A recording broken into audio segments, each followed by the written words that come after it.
ধরেন লিসেনিং শুনতে শুনতে বোর হয়ে গেছি, ভালো লাগতেছে না, ইংলিশ শেখা ছেড়ে দেবো, ছাড়ো না, কী করবো, চিন্তা করবো, একটু চিন্তা করতে ভালো লাগতেছে না, একটু কথা বলি ইংলিশে, সেটাও ভালো লাগতেছে না, কিছু লিখবো, সেটাও ভালো লাগতেছে না, ওকে কালকে থেকে সকাল থেকে আধা ঘন্টা মুভি দেখবো বা 1 ঘন্টা মুভি দেখবো, কিছু না কিছু করবো। To learn English you need to make your environment in English, play double character. Do you understand? কী করা লাগবে? কেউ না থাকলে ডাবল ক্যারেক্টার প্লে করবেন। মিররের সামনে দাঁড়ান, উনি ভাবেন আপনার বন্ধু টি, নিজেকে দেখতেছেন, ওর নাম টি, আমার নাম Tamim. So we are talking, we are chatting.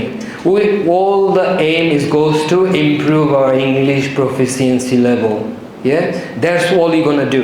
আমরা এটাই করব। ইংলিশ ইমপ্রুভ করার জন্য আমাদের কি করা লাগবে? অনেক বেশি প্র্যাকটিস করা লাগবে। ওকে, আর এগুলো সব বিনোদন, বিনোদন না, মজা লাগবে না? আপনি তো প্রতিদিন একটা জিনিস করা লাগবে না, একদিন গান শুনবেন, একদিন পডকাস্ট শুনবেন। So all you can do speaking and then থেমে যাবো। আর কোনো কিছু আছে? Writing, yeah, writing. So then later on you can write. Okay, এখন কি লিখবো? বলতেই পারি না, আবার লিখবো কি, তাই না? আপনি কি লিখবেন? ওই যে শুনে শুনে ভোকাবুলারি লিখছেন, অনেকগুলো ভোকাবুলারি লিস্ট আপনার কাছে আছে, তাই না?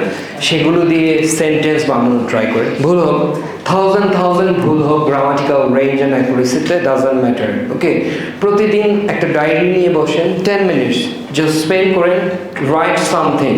Maybe write about yourself, write about your granddad, write about the place you love, write about the place you have visited recently, talk about your past memories, think about what you can do for the future generation. আপনি যেটাতে interested সেটা নিয়ে কিছু না কিছু লিখেন প্রতিদিন। ভুল হোক, you never know, those people who become writer in this world, like who got Nobel even, তারা কি জানতো ওনারা এই রাইটিংয়ে নোবেল পাবে? You never know where your life will take you in the future. আপনি জানেন আপনার লাইফ আপনাকে কোথায় নিয়ে যেতে পারে? এমনও তো হইতে পারে আপনার writing like is became 1000 pages after 5 months or 6 months, তাই না? একদিনে তো 1000 পেজ হবে না, 5-6 মান্থসে হইতেও পারে যদি আমি লিখি। ওকে, 6 মান্থস লিখলেন, দেখলেন একটা সুন্দর একটা স্টোরি হয়ে গেছে, যেটা নিয়ে লিখেন। আপনার সম্পর্কে লিখতে পারেন, আপনার গ্রাম সম্পর্কে লিখতে পারেন, আপনার এরিয়া সম্পর্কে লিখতে পারেন, অথবা কোনো ট্যুরিস্ট অ্যাট্রাকশন ইন বাংলাদেশ সেটা নিয়ে লিখতে পারেন।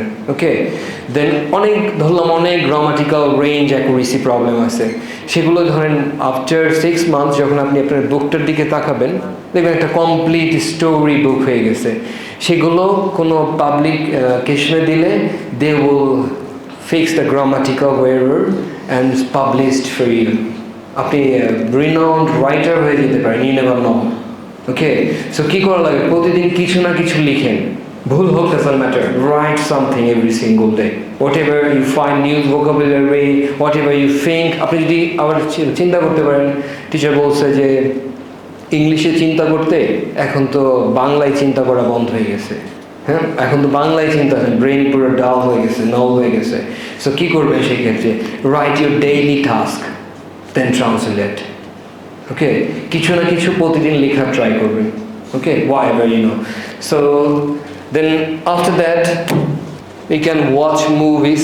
ধরেন লিসেনিং শুনতে শুনতে বোর হয়ে গেছি, ভালো লাগতেছে না, ইংলিশ শেখা ছেড়ে দেবো, ছাড়ো না, কী করবো, চিন্তা করবো, একটু চিন্তা করতে ভালো লাগতেছে না, একটু কথা বলি ইংলিশে, সেটাও ভালো লাগতেছে না, কিছু লিখবো, সেটাও ভালো লাগতেছে না, ওকে কালকে থেকে সকাল থেকে আধা ঘন্টা মুভি দেখবো বা 1 ঘন্টা মুভি দেখবো, কিছু না কিছু করবো। To learn English you need to make your environment in English. আপনার হোল এনভায়রনমেন্টটা ইংলিশে কনভার্ট করা লাগবে।